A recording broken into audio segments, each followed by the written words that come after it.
जय हिंद दोस्तों, मैं कुणाल आपका स्वागत करता हूं। ये हमारे एथिक्स का सीरीज का 19वां वीडियो है और आज का टॉपिक है अभिवृत्ति के कार्य या प्रकार्य। यहाँ पर हमने कहा प्रकार्य। प्रकार्य उस कार्य को कहते हैं जो विशेष प्रकार से किया जाता है, यानी कि विशेष प्रकार के कार्य को प्रकार्य करते हैं, जिसे इंग्लिश में हम लोग फंक्शंस ऑफ एटीट्यूड कहते हैं।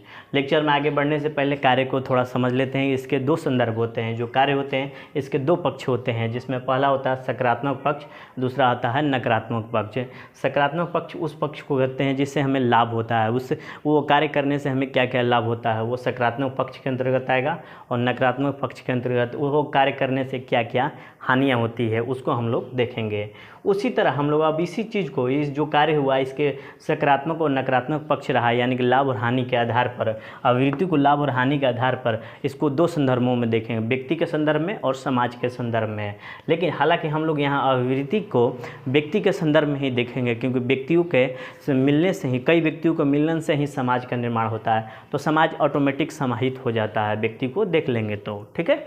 उसके बाद देखेंगे कि ये जो अभिवृत्ति होती है हमारे जीवन पर क्या क्या प्रभाव डालती है, यानी कि अच्छा प्रभाव डालती है या खराब प्रभाव डालती है, यानी कि उससे हमारा लाभ होता है अभिवृत्ति से या हानि होता है। अगर अभिवृत्ति लाभ पहुंचा रही है, उसका प्रभाव अच्छा रह रहा है, यानी कि सकारात्मक रह रहा है, तो वो हमारी मदद करेगी, हमारे विकास में सहयोगी बनेगी, हमें जीवन का रास्ता दिखाएगी, इससे हमें लाभ होगा, ठीक है ना। अगर यही वाइस वर्सा, अगर अपोजिट ले लेते हैं अभिवृत्ति का, अगर ये हमारे जीवन में नकारात्मक प्रभाव डालती है, यानी कि हानि पहुंचाती है, तो हमारे विकास में बाधा बनेगी, हमें परेशान करेगी, हमें भ्रम में डालेगी, द्वंद्व में डालेगी, इससे हानियाँ ही हानियाँ होगी। तो यही जो सकारात्मक और नकारात्मक, यानी कि पॉजिटिव और नेगेटिव जो प्रभाव होता है अभिवृत्ति का हमारे जीवन पर, इसे हम लोग कहते हैं फंक्शंस ऑफ एटीट्यूड, ठीक है ना। तो ये इसी को हम लोग अभी डिफाइन किए हैं, अभिवृत्ति के कार्य, इसे फंक्शंस ऑफ एटीट्यूड कहते हैं। फिर आगे देखते हैं कि जो विचार और व्यवहार है, विचार और व्यवहार को हम लोग आचरण है, यानी कि आचरण भी कहते हैं, बिहेवियर, पर अभिवृत्ति का क्या प्रभाव पड़ता है हम लोग जस्ट इसके बाद वाले लेक्चर में देखेंगे, क्योंकि ये सिलेबस में प्रमुख रूप से मेंशन किया गया है। इसके अलावा हम लोग राजनीतिक विचार और व्यवहार को भी अगले लेक्चर में देखेंगे। लेकिन इन सब चीज़ों को देखने से पहले हम लोग अभिवृत्ति के कार्य को समझ लेंगे, तो इन सब चीज़ों का फाउंडेशन तैयार हो जाएगा, आधार भूमि तैयार हो जाएगा, आधारभूत चीज़ें तैयार हो जाएगी, जिससे इनको समझना आसान हो जाएगा। क्योंकि जो अभिवृत्ति के जो होता है 3 चीज़ों से मिलकर बना होता है, जिसमें विचार, व्यवहार और जो कार्य शामिल होते हैं। तो हम लोग देखते हैं कि अभिवृत्ति का संज्ञानात्मक पक्ष विचार होता है और अभिवृत्ति का क्रियात्मक पक्ष व्यवहार होता है। पीछे लेक्चरों में डिटेल में पढ़ चुके हैं। इन्हीं चीज़ों से अभिवृत्ति का निर्माण होता है। तो आइए अभी हम इस संदर्भ को ना देखते हुए, माने कि अभिवृत्ति का विचार और व्यवहार पर क्या प्रभाव पड़ता है, इसको नेक्स्ट लेक्चर में देखेंगे। लेकिन अभिवृत्ति को संपूर्ण जीवन में हम देखते हैं कि क्या क्या प्रभाव पड़ता है, ठीक है, उसको समझने का प्रयास करते हैं।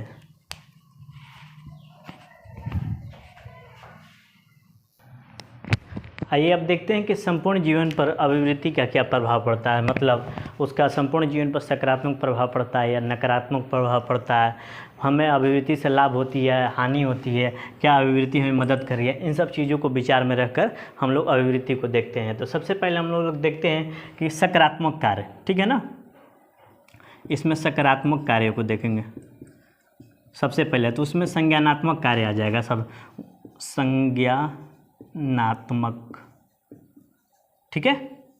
सबसे पहले हम लोग सकारात्मक कार्यों को देखते हैं पॉजिटिव वर्ड्स में, जिसमें सबसे पहला अपना है संज्ञानात्मक कार्य, जिसे हम लोग कोग्निटिव फंक्शंस कहते हैं। तो कोग्निटिव फंक्शन पर हम लोग थोड़ा सा विचार करते हैं, ठीक है ना, जो कि विचार के अंतर्गत ही आएगा। यानी कि अभिवृत्ति हमारी संज्ञानात्मकता में किस प्रकार से मदद करती है इसको समझते हैं, यानी कि विचारों में किस प्रकार से मदद करती है उसको समझते हैं। जो मस्तिष्क होता है हमारा, मस्तिष्क के आधार पर ही कंप्यूटर काम करता है, ठीक है ना। तो जैसे जैसे मनुष्य की मस्तिष्क है, उसी प्रकार आर्टिफिशियल इंटेलिजेंस आज देखते हैं को उसको बनाया जा रहा है। यानी कि हमारे जो कंप्यूटर होता है उसमें कोई चीज़ें फीड की जाती है, कोई इन्फॉर्मेशन फीड की जाती है, उसके बाद उसकी प्रोसेसिंग होती है, फिर हमारे सामने मॉनिटर पे आता है। उसी प्रकार मस्तिष्क में भी कोई चीज़ें फीड की जाती है, उसकी फंक्शनिंग होती है और वो कार्यों के रूप में हमारे सामने आता है। तो मस्तिष्क या दिमाग में अभिवृत्तियों के दराज बने हुए, खांचे बने हुए, जैसे कि कई देखे होंगे ना लकड़ी के, ये इस तरह से खांचे बने हैं। लाइब्रेरी जाते होंगे तो ये साइंस की किताबें, यहाँ पर आर्ट्स की किताबें, यहाँ इंजीनियरिंग की किताबें, यहाँ बायोलॉजी की किताबें। तो इस तरह से मस्तिष्क में भी हमारे खांचे बने हुए हैं, किस चीज़ का? अभिवृत्तियों का। ठीक है ना, हमारे मस्तिष्क और दिमाग में अभिवृत्तियों के दराज या खांचे बने हुए हैं, जहाँ पर अलग अलग अभिवृत्तियों का, अलग अलग मूल्यों के प्रति अलग अलग अभिवृत्तियाँ होती है। अंतर्जातीय विवाह के प्रति क्या होगा, जातिवादी के प्रति क्या, धर्मनिरपेक्षता के प्रति, बाल विवाह के प्रति हमारे अभिवृत्ति क्या होगी, हमारे दिमाग में अलग से फीड किए हुए हैं। मतलब जो हमारी अभिवृत्ति है हमारे दिमाग में फीड हुआ है। ठीक है ना। तो अगर इन सब चीज़ों के प्रति, जो अंतर्जातीय विवाह हो गया, जातिवाद हो गया, धर्मनिरपेक्षता हो गया, बाल विवाह हो गया, हमारे मस्तिष्क में खांचे खींचे हुए हैं, इन अभिवृत्तियों के प्रति जो दराज हैं हमारे मस्तिष्क में मौजूद हैं।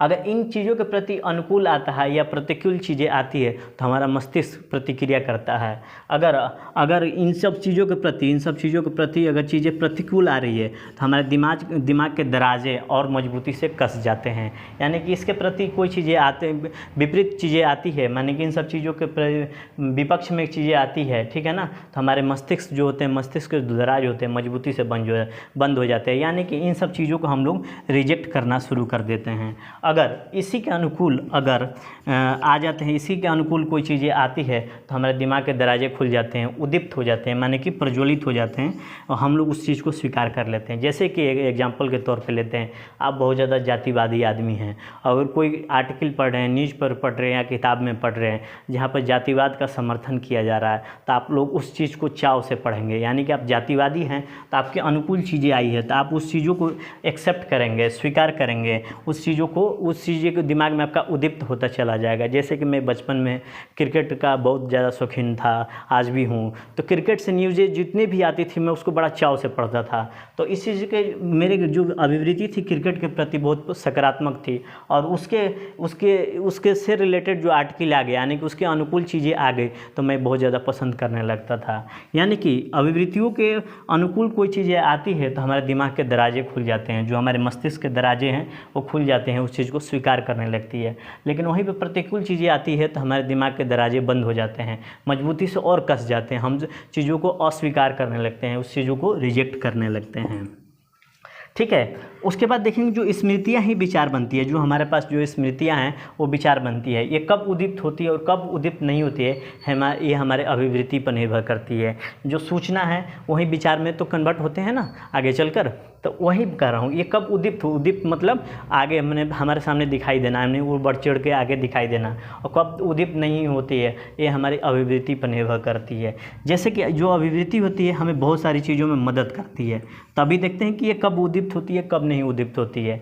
जैसे कि ये जो अभिवृत्ति हमें मदद करती है कि हमारा समय कम गंवाए, हम लोग समय को कम, मतलब जैसे कि जो समय हमारा कम बर्बाद हो उसमें हमारी मदद करती है। जैसे कि हमको बाज़ार जाना है, बाज़ार से सब्ज़ी लाना है, तो बाज़ार से सब्ज़ी लाना है तो घर से पहले डिसाइड हो जाता है कि आलू लाएंगे, बैगन लाएंगे, मिर्ची लाएंगे, तो आप मार्केट में जाएंगे तो आलू बैगन मिर्ची लेकर चले आएंगे, आपके मन में कोई द्वंद्व नहीं होगा और हमारी समय की बचत होगी। तो ये क्या करता है, समय की बचत जो होती है, हमारी अभिवृत्ति होती है, समय की बचत कराती है, हमारी मदद करती है समय को बचाने में।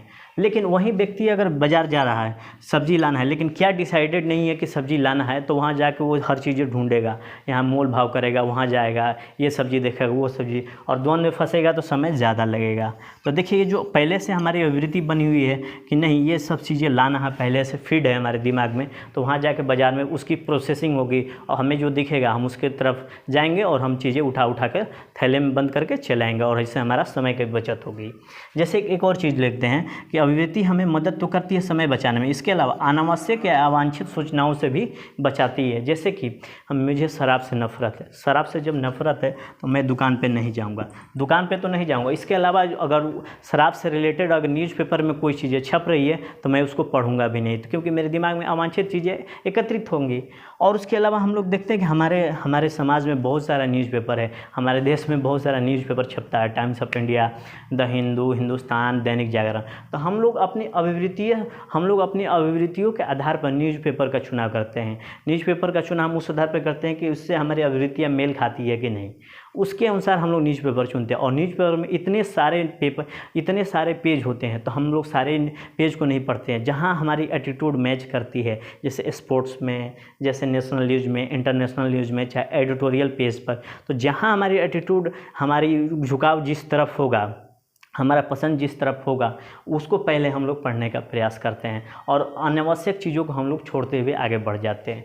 तो ये क्या करता है, अभिवृत्ति हमारी मदद करता है, ठीक है ना। मदद किस में, समय को बचाने में और अनावश्यक चीज़ों से निपटने में, अवांछित सूचनाओं से बचाने में। तो ये रहा अपना सकारात्मक कार्य में कोग्निटिव पक्ष, यानी कि संज्ञानात्मक कार्य, यानी कि विचारों के आधार पर, हम लोग विचारों के आधार पर इन सब चीज़ों का डिसीजन लेते हैं।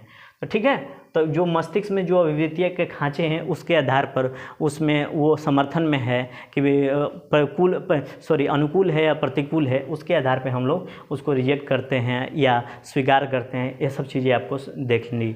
संज्ञानात्मक कार्य में हमने देखा कि ये हमारी मदद करता है समय बचाने में और अनावश्यक या अवांछित सूचनाओं से बचाने में। ये रहा अपना सकारात्मक कार्यों में अपना संज्ञानात्मक कार्य, यानी कोग्निटिव फंक्शंस। आगे देखते हैं।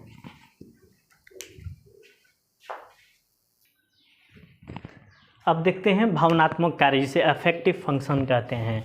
हम लोगों ने कोग्निटिव फंक्शन, संज्ञानात्मक कार्य में देखा था कि विचारों के आधार पर हमें हमारी जो एटीट्यूड है, हमारी कैसी मदद करती है, हमें कैसे सुख पहुंचाती है, ठीक है ना। तो उसके बाद हम देखते हैं भावनात्मक कार्य हमारी अभिवृत्ति को कैसे प्रभावित करती है। यानी कि भावनाओं के आधार पर भी तो अभिवृत्तियाँ हैं, भावनाओं के आधार पर भी तो अभिवृत्तियाँ बनती है, एटीट्यूड बनती हैं। इसी के आधार पर हम लोग प्रेम, घृणा, ईर्ष्या का भाव रखते हैं। जैसे कि इसके मुख्यतः 3 भूमिका है। पहली भूमिका हम देखेंगे कि आत्म अभिव्यक्ति, मतलब क्या होगा, सेल्फ एक्सप्रेसिव फंक्शन होते हैं। सेल्फ एक्सप्रेसिव फंक्शन को हम लोग देखते हैं जब भावनाओं के अनुकूल व्यवहार करने का अवसर मिल जाता है। जैसे हमारी मन में भावनाएं उत्पन्न हुई, उसी तरह के व्यवहार करने का अवसर मिल जाता है। इससे मैं अपने आप को अभिव्यक्त कर पाता हूँ, यानी कि हमारे मन में हमारे भावनाओं के अनुकूल व्यवहार करने का अवसर मिला, यानी कि मैं अपने आप को अभिव्यक्त कर रहा हूँ, प्रेजेंट कर रहा हूँ। तो इसका मनोवैज्ञानिक प्रभाव पड़ेगा कि मुझे आत्मसंतोष की अनुभूति होगी, आत्मसंतोष का भाव उत्पन्न होगा, जिसे सेल्फ सेटिस्फैक्शन कहते हैं। यानी कि भावनात्मक एटीट्यूड को फुलफिल कर पाते हैं, इसके माध्यम से अपने आप को एक्सप्रेस कर पाते हैं। इससे आत्मसंतुष्टि या आत्मतृप्ति होती है। जैसे कि एक एग्जांपल के तौर पर देखें कि सिविल सर्वेंट के मन में बहुत अच्छा काम करने का भाव है। इससे क्या होगा कि वो काम अच्छा करता है तो उसे रात में अच्छी नींद आती है। तो यानी कि उसे क्या मिल रहा है, सेल्फ सेटिस्फैक्शन मिल रहा है नींद के रूप में। उसी प्रकार देखते हैं कि गरीब के प्रति, कुष्ठ रोगी के प्रति लोगों की भावनाएं बहुत ही अच्छी है। जैसे महात्मा गांधी है, गरीबों को देखकर द्रवित हो जाते थे। मदर टेरेसा जी हैं, कुष्ठ रोगियों को देखकर उनके मन में अच्छे भाव उत्पन्न होते थे। तो इन लोगों को जब जब मौका मिलेगा, यानी महात्मा गांधी, मदर टेरेसा को इन लोगों के लिए जो काम करने का मौका मिलेगा और काम करेंगे तो उनको आत्मसंतोष, सेल्फ सेटिस्फैक्शन मिलेगा। यानी कि अपनी भावनाओं के अनुकूल वो व्यवहार कर रहे हैं। इससे अब वो अपने आप को अभिव्यक्त भी कर रहे हैं, जिससे उनको मनोवैज्ञानिक रूप में हम देखेंगे कि मनोवैज्ञानिक इसका प्रभाव पड़ रहा है कि उन्हें सेल्फ सेटिस्फैक्शन, आत्मसंतोष मिल रहा है। आगे देखते हैं कि सामाजिक चिंताओं के प्रति अभिव्यक्ति, इससे सामाजिक संतोष मिलता है। तो सामाजिक संतोष क्या मिलता है, एग्जाम्पल के तौर पे समझेंगे। सबसे पहले व्यक्ति जो होता है अपने लिए करता है, उसके बाद आगे बढ़ता है तो दूसरे के लिए करता है, और थोड़ा मैच्योर्ड होता है तो समाज के लिए कुछ कार्य करता है, ठीक है ना। तो शुरुआत में व्यक्ति आत्मनिष्ठ होता है, उसके बाद दूसरों की मदद करता है, फिर धीरे धीरे वो समाज की ओर बढ़ता है।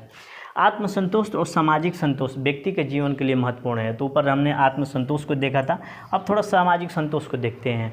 व्यक्ति को बोध होता है कि मेरा यह सामाजिक दायित्व है। अगर उसे बोध होता है कि ये मेरा सामाजिक दायित्व है कि सामाजिक चिंताओं के प्रति वो अपनी अभिव्यक्ति प्रस्तुत करता है, वो अपनी अभिव्यक्ति सामाजिक चिंताओं के प्रति अभिव्यक्त करता है कि समाज की जो चिंता, इससे क्या होगा कि वो समाज की चिंता करने लगेगा। समाज की चिंता करेगा तो उसमें कुछ कार्य करेगा जिससे उसका सामाजिक संतोष बढ़ेगा। जैसे कि एग्जाम्पल के तौर पर लेते हैं बाल विवाह। बाल विवाह के प्रति 2 नज़रिया हो सकता है। कोई व्यक्ति उसका समर्थक भी हो सकता है और विरोधी भी हो सकता है। अगर कोई व्यक्ति उसका समर्थक होता है, बाल विवाह का समर्थक होता है, तो समाज में दो तबके होंगे, एक बाल विवाह का समर्थन करने वाला, एक बाल विवाह का विरोधी करने वाला। तो बाल विवाह का समर्थन करने वाला व्यक्ति कहेगा कि ये देखो बाल विवाह, मैं जैसे एक एग्जांपल के तौर पे मैं ले लेता हूँ, थोड़ा ज़्यादा और अच्छा रहेगा। मान लीजिए कि ये व्यक्ति है, मानिए कि मैं हूँ जो बाल विवाह का सबसे पहले समर्थन करता हूँ। इससे क्या होगा कि समाज का एक तबका मुझे कहेगा कि ये देखो अपनी ट्रेडिशन को ले चल रहा है, अपनी परंपराओं को ले चल रहा है, मुझे अच्छा लगेगा, इससे आत्मसंतोष की प्राप्ति होगी, सेल्फ सेटिस्फेक्शन होगा। लेकिन अगर मैं बाल विवाह का विरोधी हूँ, ठीक है, मैं बाल विवाह का विरोधी हूँ कि नहीं, बाल विवाह नहीं होना चाहिए, तो इससे क्या होगा, जो प्रगतिशील वर्ग है समाज में, बताया ना कि एक रूढ़िवादी वर्ग है, प्रगतिशील वर्ग है, और उस प्रगतिशील वर्ग उसे इसे बाल विवाह को बुरा मानता है, कहता है कि नहीं बाल विवाह का बुरा नहीं करना चाहिए, और तुम आपकी भावनाओं को वो प्रशंसा करेगा प्रगतिशील वर्ग। इससे क्या होगा, आपको सुख मिलेगा, आत्मसंतोष मिलेगा। तो यहाँ से भी देखिए कि आपको सुख मिल रहा है, आत्मसंतोष मिल रहा है, यानी कि सामाजिक चिंताओं के प्रति अपनी अभिव्यक्ति देने से भी सामाजिक संतोष मिल रहा है। तो दोनों स्थितियों में आप बाल विवाह का समर्थन कर रहे हैं तो आपका एक तबका आपको अच्छा कहेगा कि नहीं अपनी परंपराओं को ले चल रहा है, तो आपको अच्छा लगेगा, इसलिए आत्मसंतोष मिलेगा। फिर उसके बाल विवाह का विरोधी है तो प्रगतिशील वर्ग आपको कहेगा कि बहुत अच्छा आदमी हो तुम बहुत अच्छी सोच वाले हो, मॉडर्न थॉट्स वाले हो, तो आपकी प्रशंसा की जा रही है, इससे भी आपको आत्मसंतोष मिलेगा। इन दोनों परिस्थितियों में सुख मिलेगा, ठीक है ना। तो सामाजिक चिंताओं के प्रति अभिव्यक्ति। तीसरा देखते हैं,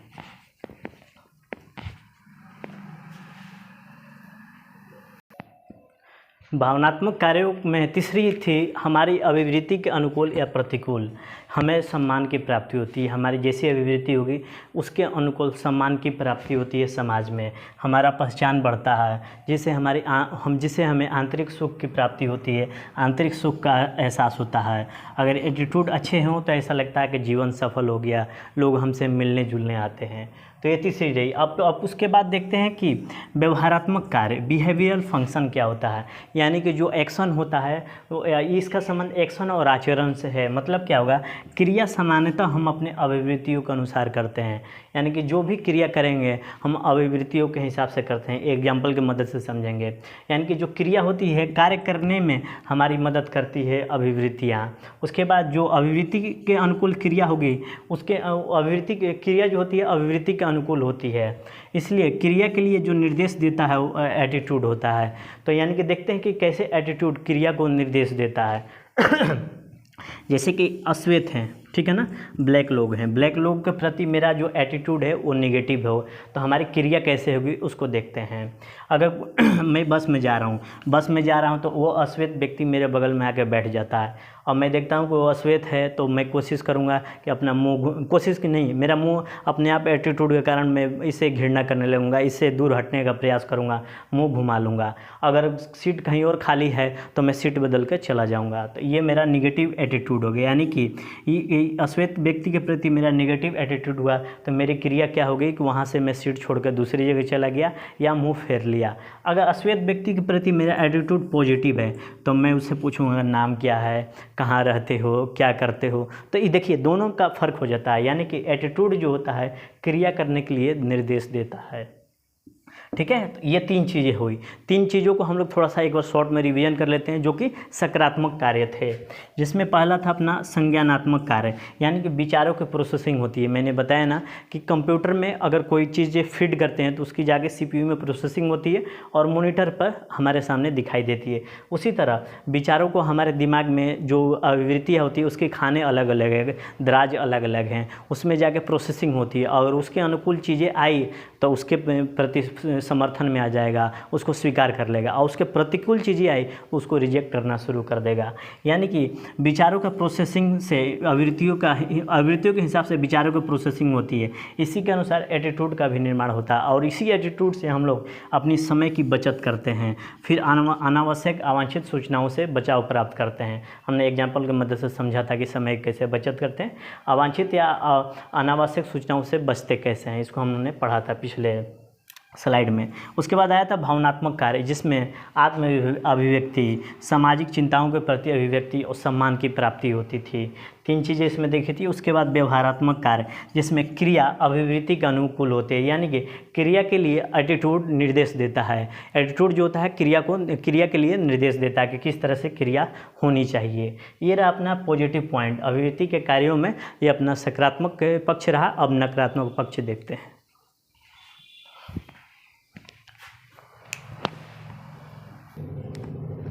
अभिवृत्ति के नकारात्मक कार्यों को देखें, नेगेटिव फंक्शन को देखते हैं। हम अभी हमने पढ़ा था कि जो अभिवृत्ति होती है मूल्यों पर ही आधारित होती है, यानी कि जिस तरह के मूल्य होंगे उसी तरह की अभिवृत्तियाँ होंगी। हमने पिछले स्लाइड में पढ़ा था, पिछले लेक्चर में पढ़ा था।